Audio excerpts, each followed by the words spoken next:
Hey everyone, so welcome back to my channel. So yesterday was my 100th video on the channel.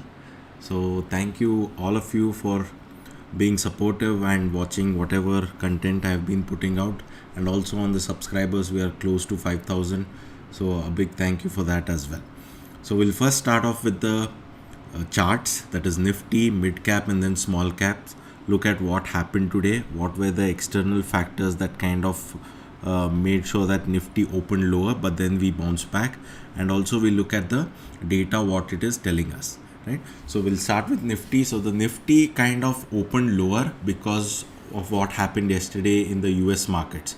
So since US is the mother market, generally we tend to follow what happens there. And yesterday in the US market, the bond yields were up.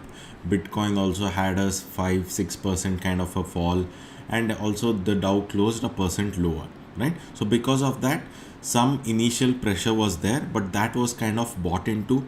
So the Nifty actually tried crossing that 2,500 mark, but then again some selling came in at the end, and then we ended almost at break even, right? Hardly like 0.1% lower than yesterday's closing.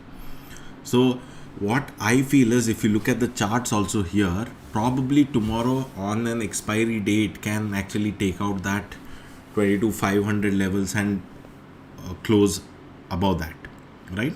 So if it had to fall, it would have fallen today itself, because there were already external factors which were kind of pushing the index down. But then all that was bought, and then we actually closed at break even.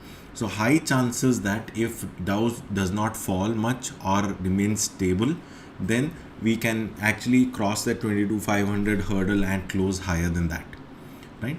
So that is about the Nifty.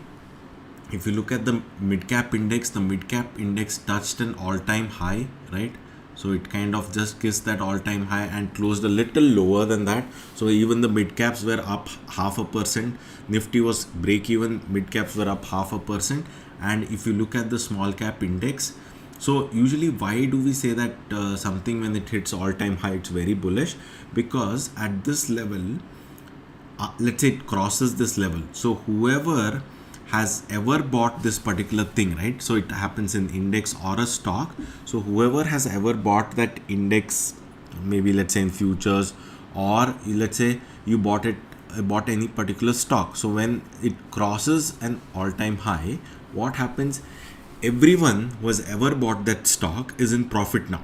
So when everyone is in profit, usually the selling pressure there is very less, right? So when the selling pressure is less, on a little demand, the index usually continues to move higher, or let's say even the stock continues to move higher, right? So this is what happened.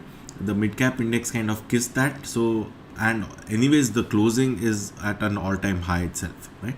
So if you look at this small cap index, the small cap index is nearing the resistance that is there, right? So probably looking at the data also, high chances that it is going to cross this and close even higher than this, right? So although the index is down like 3 or 4% from the all-time high, the mid cap index is already making a new high. Nifty probably tomorrow should inch higher and make a new high. Now coming to the data, so the data showed an improvement. So continuously we are slowly improving. The accumulation is better as we move higher.